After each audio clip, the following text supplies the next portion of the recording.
everyone, and welcome to 19 O'Clock News, our Kodocha podcast. And today we will be talking about Sana Kurata because it is her birth month. It is, and the day that this episode comes out is actually going to be her birthday, March 7th, because we always put things out on the 7th of every month. And we also have a special guest today. I'd like to welcome Shawn to our podcast. Hello. Welcome, Shawn. We know you from the Discord server. Yeah, just the Discord. Just the Discord? Oh, and YouTube, right? Yeah, I'm on YouTube, yeah. There we go. I know we've conversed on YouTube before. Yeah. There we go. But yes, since it is Sana's birthday, we have each chosen our top 5 favorite Sana Kurata moments, and we organize them into a list going in chronological order. And I figured we would just, start with the first moment and go through discussing our girl, her growth, and all of the wonderful things about our girl Sana. Looking forward to it. Mm-hmm. So our first moment which is what got me hooked on the series, actually, was the ending of episode 1 when Sana shoots Akita with the paint gun and says, "Let's start with you shutting up." I was like, oh my god, she's a queen. Yes, 100%. That is maybe one of the best endings to a TV episode, just period, in my opinion. Like, it's such a good hook. Yeah, it's a real good hook. And I love the soundtrack also. Like, I don't know about you guys, but sometimes when I read the manga, I like when we get to the end of a chapter or something and it's like, oh, I'm like, I can hear in my head like the shift into the ending theme song. Yes. I love that. His music is so good, and I am also very partial to season 1's ending theme. Panic might be my favorite, which I know is controversial because everybody loves Love Me Deeper, but here we are. I like Panic more too, actually. Really? Oh, bless you. I think it transitions into the credits better than Love Me Deeper. That's fair. That's actually super valid. And also too, like, Love Me Deeper, and I don't mind Daijobu either. It's just not my favorite. But Love Me Deeper, I always feel like, I don't know, it's such a good song. And I do feel like it's not bad for Kodocha, but just like the events of season 2 don't necessarily lend themselves to that song, if that makes sense. Yeah. I agree. But that's just me. Again, we could do an entire podcast episode on Kodocha music easily, but perhaps we will digress. So both That Kodocha Girl and I chose episode 1 as our very first favorite Sana moment with the paint gun. Just a queen. You already said it. I love it. Anything else to add on that episode? I feel like we talked about it a lot when we did the episode 1 podcast episode. So I don't want to like harp on it or anything, but Shawn, do you have anything to add? Just that was a really good hook. When I first watched the series, I was checking it out online and just to check it out because Discotek released it on Blu-ray. I thought, I should check this out. This looks interesting. And I checked out the first episode and I'm like, oh, okay, I gotta watch more. And soon I'd like probably watch like 5 episodes and I'm like, no, I gotta get the Blu-ray. I gotta support the Blu-ray before I watch any more. And you know what? Good for you. You did the right thing. Good for supporting Discotek. And since our last podcast episode aired, we have now found out that season 2 is very much still being put on Blu-ray by Discotek. Thank God. We don't have a specific release date yet, which makes me a little sad. They just said spring, which to me is very vague, and I'm going to remain anxious until it is in my greedy little fingers. But I'm happy that it's coming out at all. You've watched some of season 2, right, Shawn? I watched all of season 2. Okay. In preparation for this podcast. Oh, bless you. I'm sorry. I wanted to make sure like I knew what we were gonna talk about, and I wanted to check it out. It was good. I'll have to get the Blu-ray and rewatch it again because same. I've only watched it through once myself. Some of those subtitles were not great. They are a hot mess. Yes, they're pretty good for apparently being from like Hong Kong or something. Yeah, I had no idea. Yes, I'm just as surprised as you. Yeah, there were some episodes because I have the first half of it on DVD. I don't know if it's an official DVD. I can't tell you. It's probably not. But anyways, Oops. There's like a few episodes like towards the end I've noticed where it like the the subtitles don't sync up with like who is speaking, and it's yeah, I've seen that a couple times. Like Babbitt, it'll clearly be something that Babbitt says, but then like Sana's talking, and I'm like, what's happening? Yeah. Just really like, off on the timing. Yeah, the timing, or like sometimes the subtitle will only be there for like a second, or sometimes a couple times I think they missed subtitling something, maybe. No, for sure. That 100% happened. I'm very excited to have like a good solid translation. Yeah, same here. Well, actually, I have a question to kind of further the discussion. So when you first watched Kodocha, what about it made it stand out to you from other animes? Like what I know that we talked about the paint gun scene and how epic it was, and how it definitely makes you want to continue watching to see what happens. But what are some other things about the series that made it something that you wanted to see and invest your time in? Yeah, because it was really funny. Like there was just a lot of jokes and visual gags, and then the drama too. It had the serious drama in it that I really like, and I really like a good mix of comedy and serious drama. Like I mostly like comedy, but when you put in mix in some good drama with that, that gets me hooked really good. And the series is more comedic than a lot of series that I watch, and especially a lot of other shoujo anime that I've watched. But yeah, no, this is a great series. I think it really balances the comedy and the drama really, really well, especially when I first watched it. Oh yeah. I solid agree. You can't see me, but I'm nodding. I'm like, yes. Oh, that's so funny. Me too. I'm like, yes. Because I completely agree. If I had to pick something that like has kept me with Kodocha for all of these many long years, it is the fact that I think that there's really something very special about something that can make you laugh and make you cry in the same episode. It's sort of like the 1-2 punch, I feel like.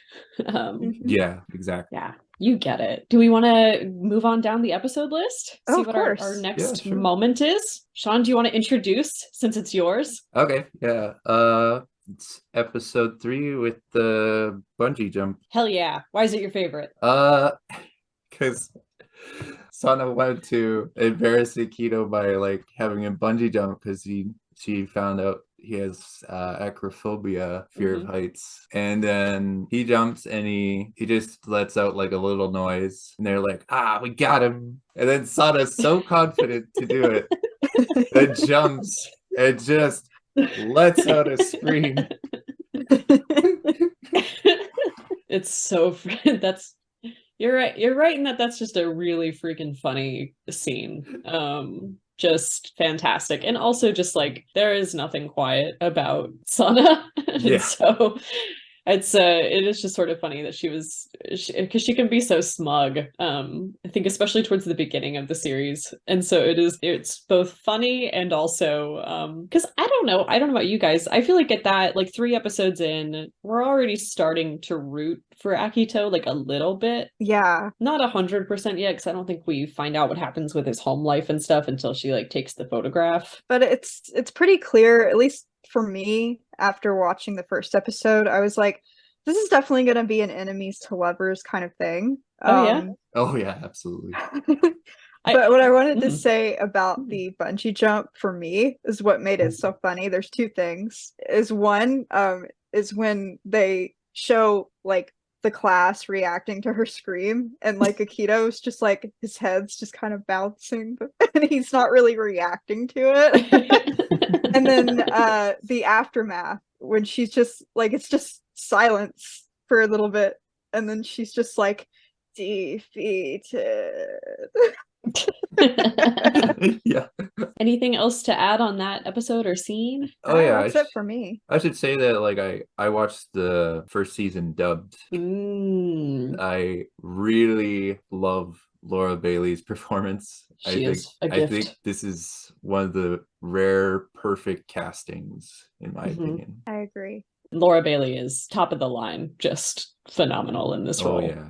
Absolutely. Yeah, I totally agree. And it actually, I know a lot of people who follow me on Twitter and follow the YouTube channel. I've been talking about Fruits Basket and making a video about it. And I just finished the rebooted series, and it was the voice cast that really helped get me hooked on that series as well, because it was very similar cast from Kodocha. And I agree with Shawn on that.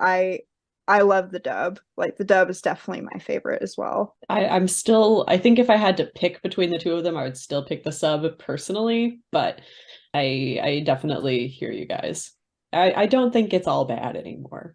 It's also like, we also got to remember, like, in early, I don't want to say early days, because it's not really early days, but years ago, it was very, like, cool, I guess, to say in the anime community that you, like, hated the dubs, or, like, all dubs.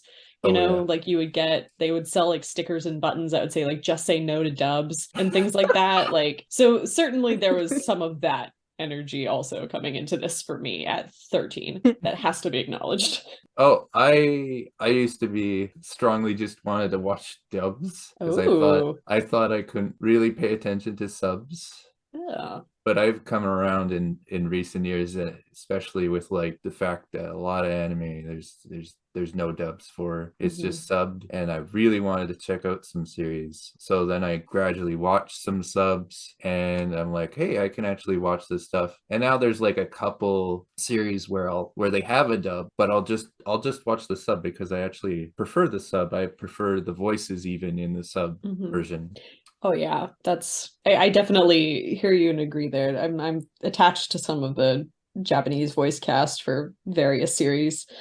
So yeah, it is interesting. I've definitely come around on dubs though. And so, porque no los dos, right? I've never really had a preference. I guess if something has a dub, I'll usually watch the dub first. But there's been exceptions, for example, and this is wildly different from Kodocha and the shoujo genre, but a couple of years ago, I had a friend who recommended me an anime called and the English title was called When They Cry, but the Japanese title was Higurashi something. I can't remember the rest of it.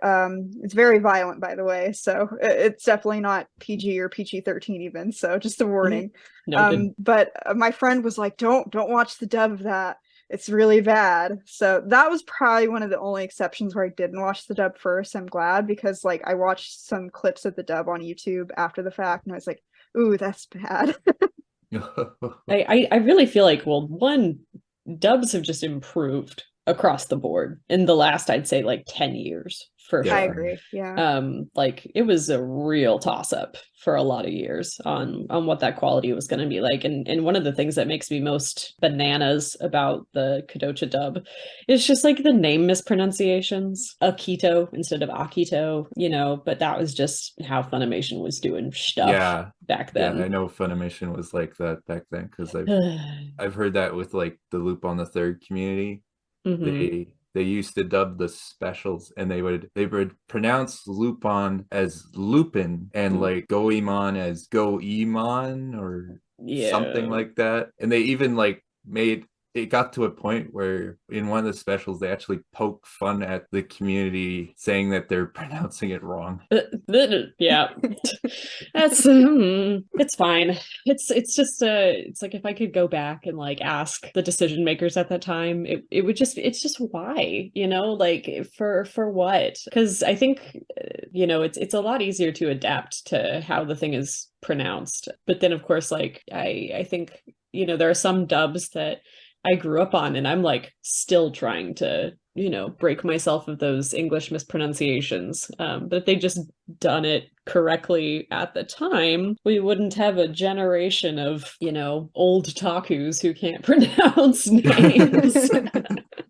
But I digress. This is a rant I could do all day, but that's not why we're here. So do we want to get into the next episode? Of course. So this next moment was actually one that all of us had on our top 5 moment list. And this is the moment when Sana pretends to be Hayama's mom. Yes. Although I chose that episode, I think, for a slightly different reason on my top 5 list. And it was definitely when she pulls Fuyuki and Natsumi together, and she's just like, you guys are idiots. Like, how dare you treat your child this way? It is having impacts on him at school, and it is touching all of the parts of his life because you guys need to get your shit together. And then, of course, they watch the movie, see the error of their ways, things begin improving for Akito at home. That it's just such a good episode all the way around. But that was the main reason I chose that episode, is because she really just couldn't let it go. She had to say her piece, and she was right. Yep. So Shawn, why did you choose that moment? Yeah, like I was just thinking that same thing earlier, and that's just really sweet of Sana to like pretend to be Hayama's mom. I thought that scene was really sweet, and also funny when she starts pretending to be his mom, and then Akito blows drink out of his nose. It's so good. Yeah. I also distinctly love that moment where she's like, you're not okay. And he's like, I don't know what you're talking about. I'm fine. Yeah. As he is stumbling around like a dum-dum. Yeah, that's funny. Yeah, I definitely think it's a very sweet moment too. And it really shows how Sana is really caring and understanding, because like Akito was pretty much her arch nemesis in the beginning episodes, and it really shows that she tries to take the time to look at the person and understand what they're going through and how it's affecting their behavior. And like, she doesn't just write him off as just this horrible, evil little boy. She tries to help him, and she tries to understand the pain that he's going through. Yes, yeah, definitely agree. Very mature of Sana. She's I think it's that she just kind of can't leave somebody unhappy when she feels she can do something about it. Yeah. But you're right, because like what, the episode before, 2 episodes before, they were at each other's throats, both literally and figuratively. Yes. So it's cool to see that she can kind of set that aside and have that level of empathy, especially as such a young person.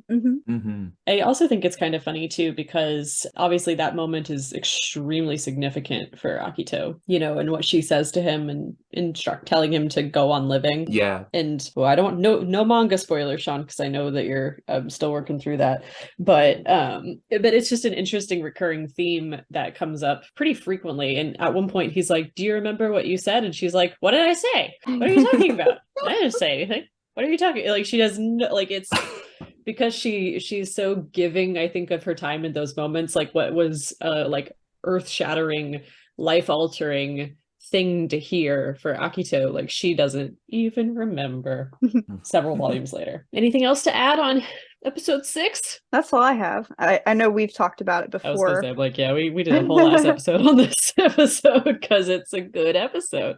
So next one is, I think it is episode 7, is Sana and Asako are doing an interview. And then more stuff happens. Shawn, you chose this moment. Take it away. Yeah. So this is when Sana's looking for Ray, and she goes into the parking garage, and then she just starts rapping about whatever comes to her mind. Lifts the whole car and starts dancing on the hood of the car, and then has tea. And then realizes she's trying to look for Ray. What is she doing? Oh, yes.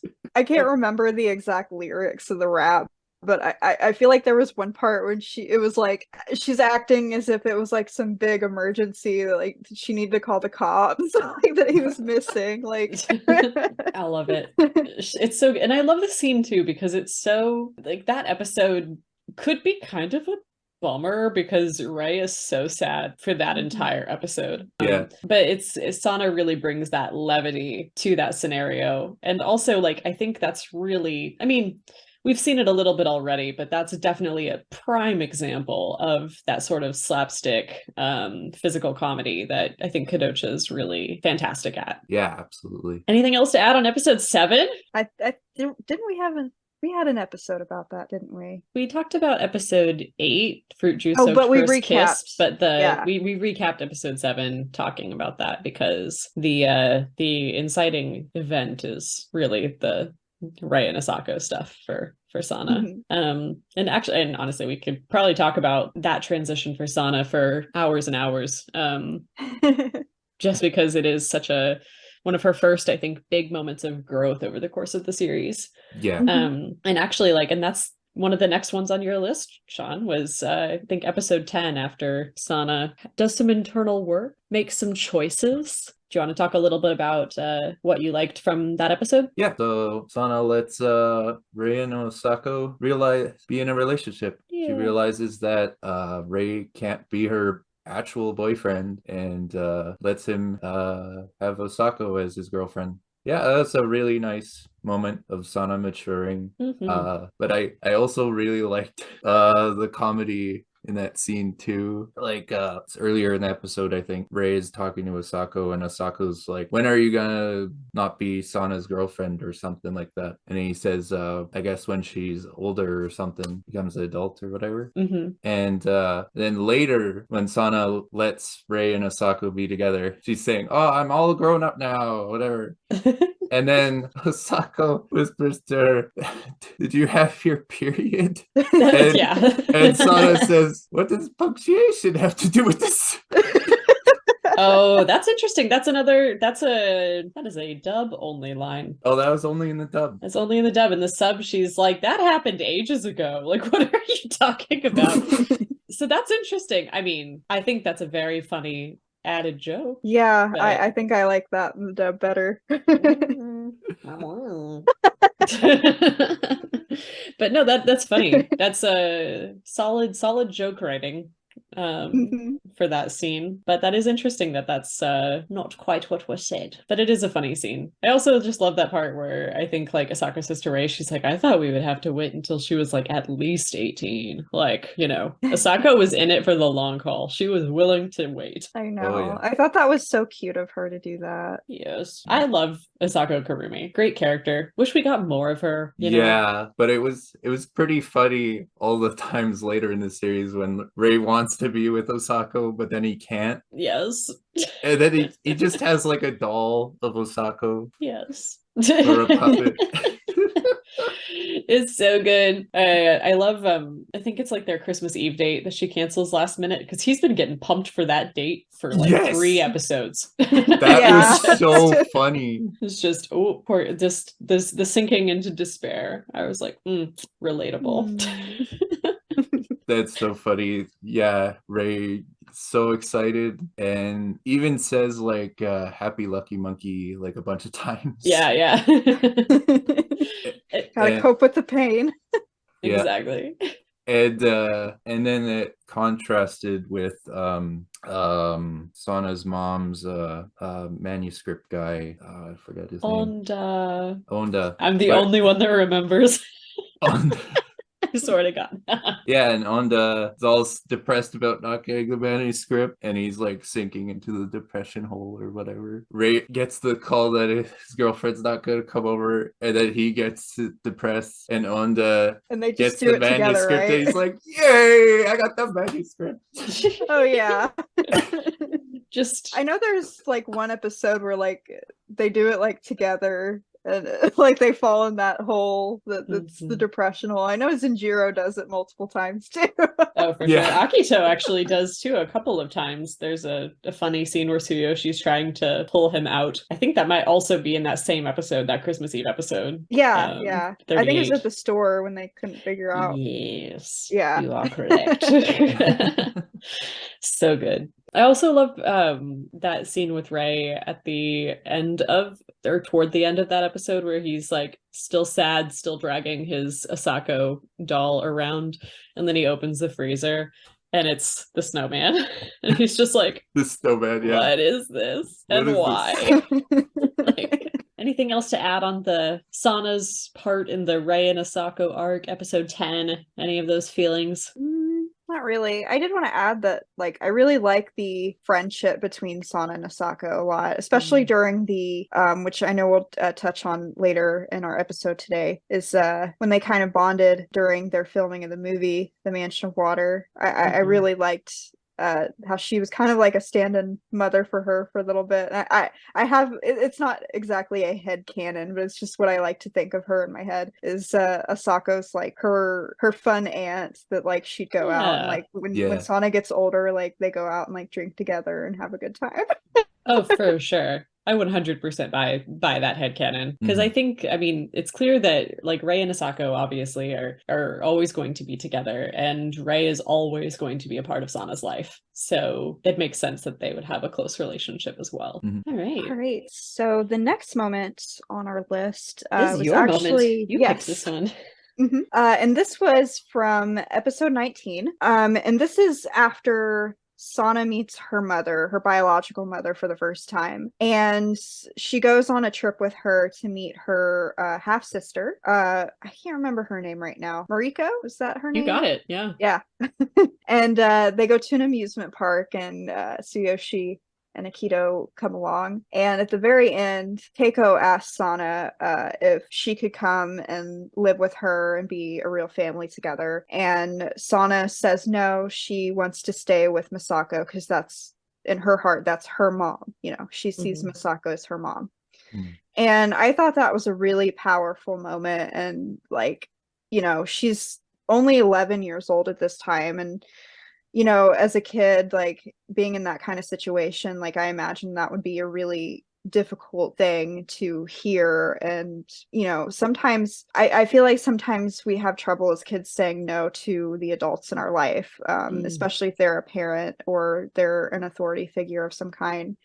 And I felt like it took a lot of strength for her to say no to her birth mother, because she loved Misako so much and wanted to stay with her. And I felt like that took a lot of strength. I completely agree. It's especially because she had been feeling so uncertain for like the last several episodes about how Misako felt, and just feeling some uncertainty in that relationship, which, you know, we realized later in this episode is just Misako trying to let Sana make her own decision and not influence how Sana came to that choice. But I really love that moment at the end of the episode where, you know, they're both so, you know, emotional, obviously, because of that, them both feeling like the other person was pulling away, but still coming together and choosing each other at the end of the day.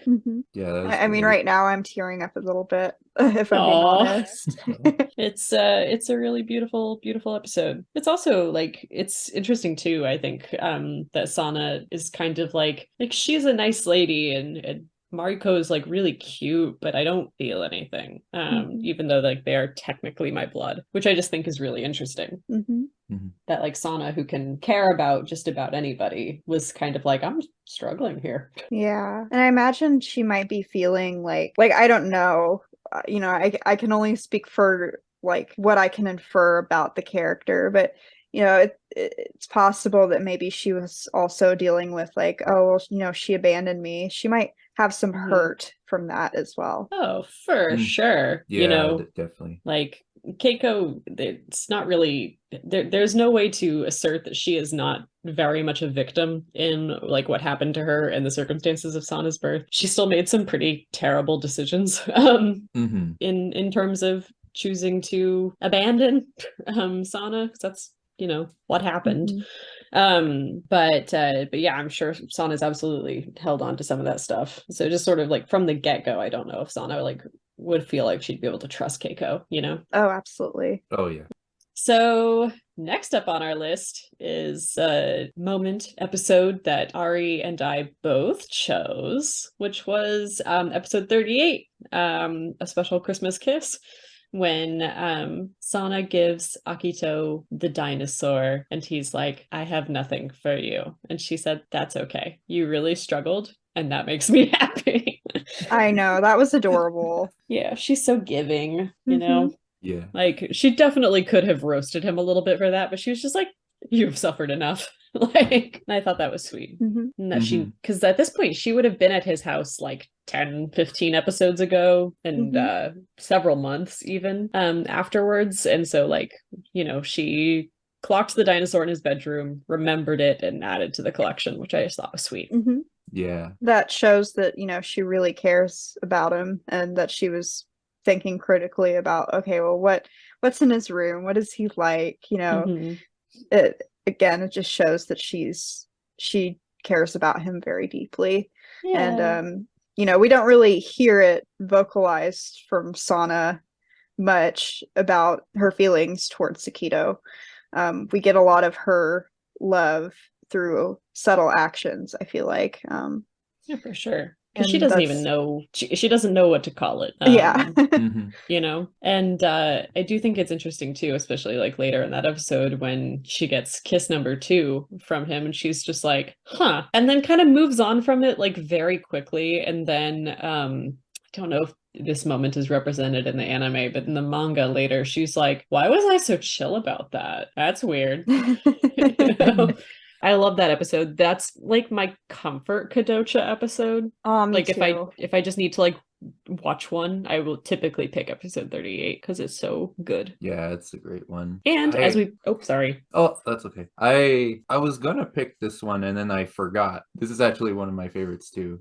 This would have been on the top 5. Yeah, it's a good one. And as we've like we got caught up talking about it a little earlier, just because it's got so much great comedy in it as well. Ray, Onda, etc. So yeah, even outside of like this specific time frame to talk about this episode, we can't help but talk about this episode because it's so good. Love it. Anything else to add, anybody? No, that's it for me. Okay, I kind of want to do a full podcast episode on this one. Oh, of course. Someday. That feels like an easy topic. So maybe one day we'll talk about it even more. Yeah, maybe for next December, since it's a Christmas episode. Yeah, could do that. You could talk about like both Christmas episodes. Oh, that's true. Yeah, Christmas Eves are important in Kodocha. Yeah, I actually really like the second one. I can't remember. I think it's after she comes back from New York. It is.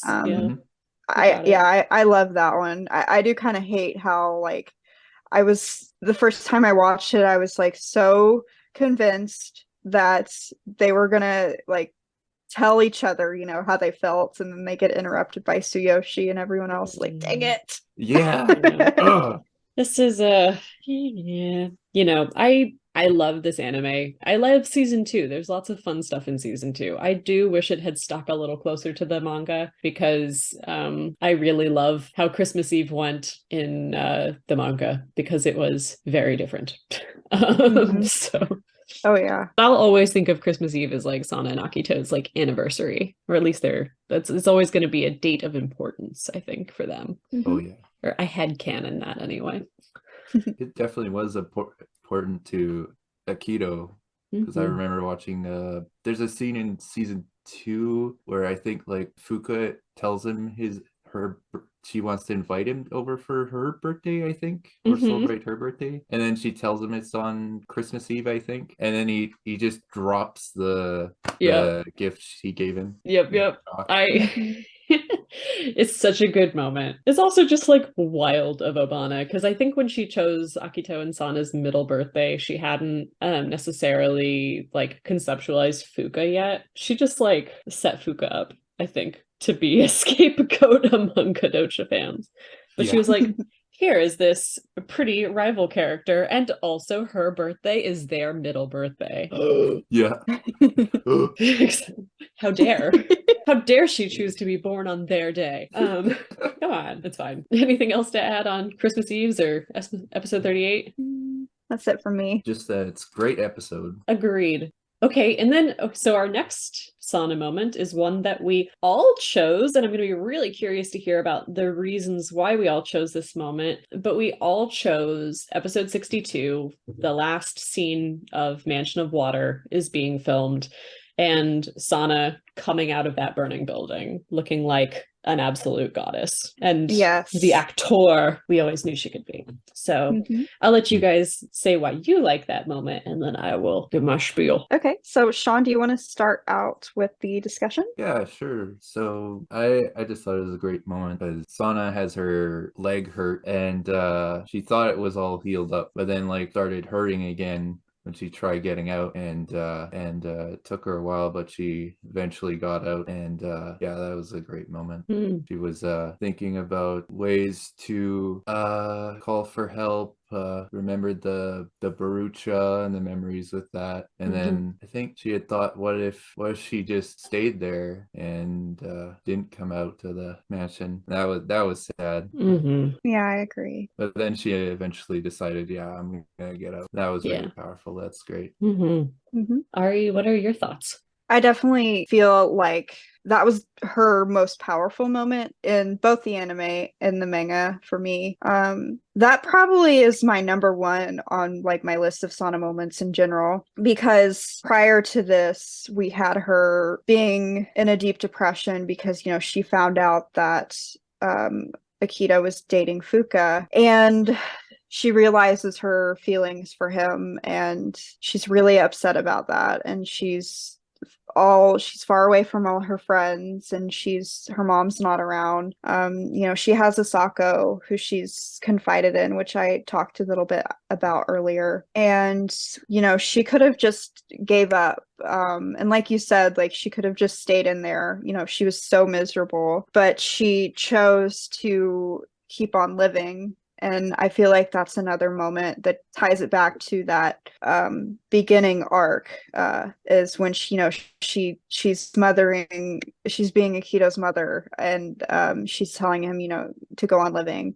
And that was a moment for her where she really had to do that, but not, you know, not give that advice to someone else, but really, really think about it for herself and pick herself back up and walk through the flames and just escape. And I felt like the impact of that moment was very meaningful, especially if you take what happened before into context. It's not just all about, you know, like her pushing through. I feel like it's very symbolic in a way, if that makes sense. Yeah, absolutely, that makes sense to me. Yeah, I agree. And one of the, and I don't have a very different opinion on why this moment is my favorite. Also, it's kind of nice to see Sana have such a human moment. You know, I think, as with lots of extroverted or particularly happy-go-lucky people, it's hard to see or understand or recognize when they're struggling. And so like Sana having that moment where she's like, maybe I just stay here, is just, it's a very human moment, I think, that I think is powerful, because she has this human moment and she makes a decision to pick herself up and keep on and go on living, you know, to use her own words and throw them back at her. But it's a really powerful scene for a lot of reasons. You could do a whole podcast episode on this episode too. Like, of course. So good. And the art is so good. Oh my god. Animation in this episode is also just like chef's kiss. Phenomenal. Oh yeah, I agree. Yeah. It might be my favorite in the series. Ooh, 12 praise. Yeah. Oh man, I want a Kodocha reboot with just like budget, you know, like that's what I dream about. Budget and source material, and any filler that they do create, I feel like it needs to add and not be something that's just kind of dumb, you know? Yeah. Yes. Absolutely. Anything to add on episode 62? That's all I have. Alrighty. Then I think our very last episode is actually a moment I chose, which is episode 86. So toward the end of the series, it is an anime only moment, but Sana is working on I don't remember if it's a movie or a TV show. And in the script, her character is required to call another character a devil, and she freezes up every time that line comes up. She can't say it. You know, she makes a request of the writer to change the script. They refuse. You know, she kind of keeps trying to get in the scene, and she just can't say it. And then she is fired. And I like this moment of Sana's a lot. One, because I think it's interesting to see her being so, you know, respectful, partial to Akito's possible feelings, you know, assuming that he was going to watch this.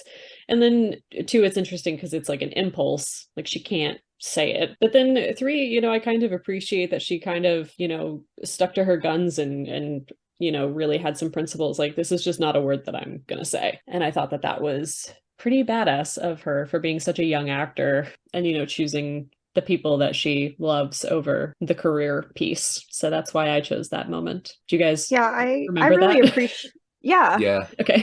I really appreciated that moment too. I've only seen it a couple times. I've watched more of the first half of the series Oh, you and more me often. both. Yeah, just because of how, the second series deviates a lot from the manga. There's also that accessibility piece. Like we, have the DVDs, the Blu-rays. We have available ways of watching the first Exactly. half of Kodocha, whereas like as of this date, there is not a way to legally consume season 2.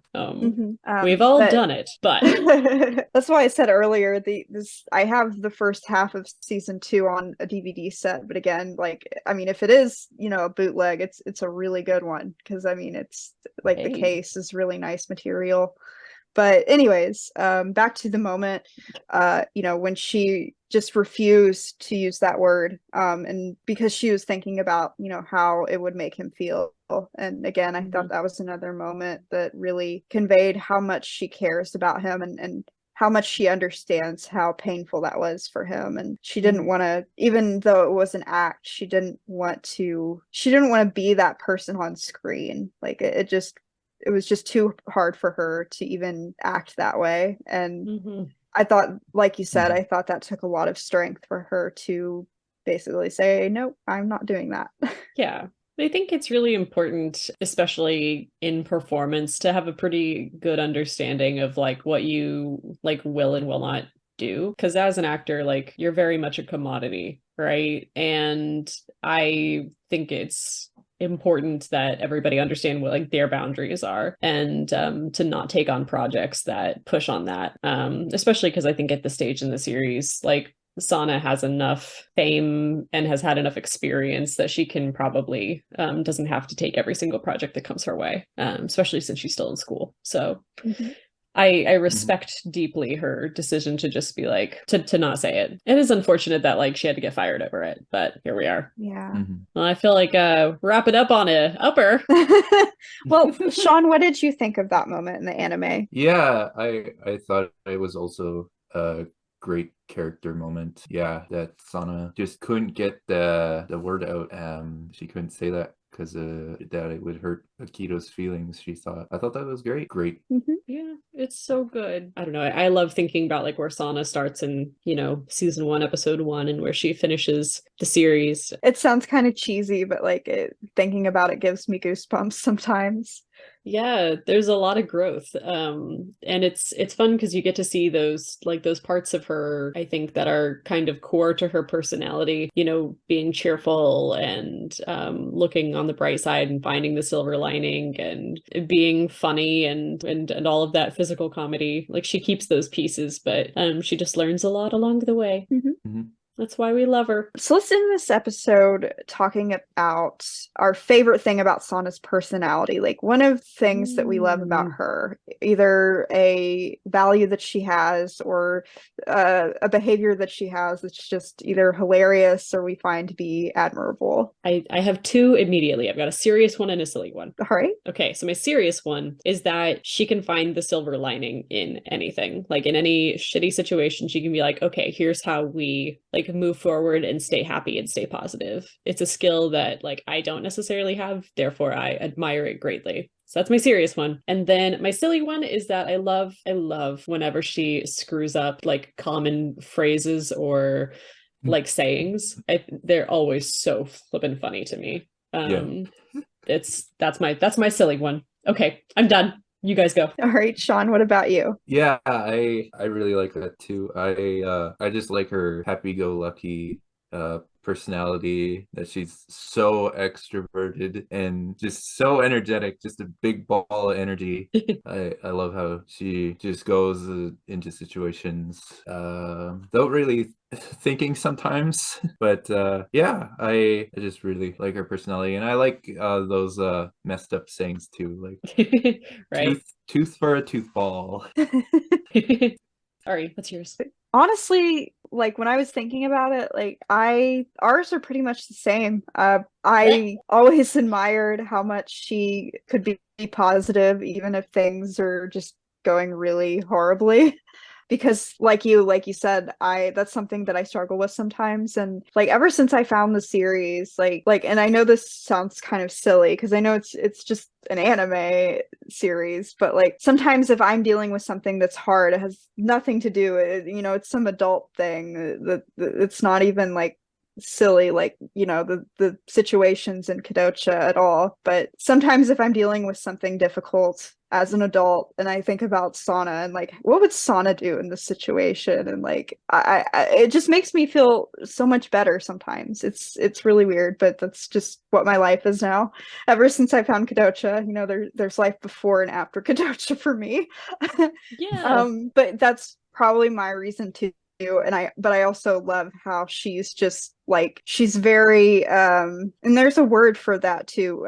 She takes things very literally sometimes, and I think it's so funny. And yeah, when she messes up phrases and we end up with something like a tooth for a tooth ball, and and like we were talking about earlier, the punctuation thing, like she's so innocent and I love that about her.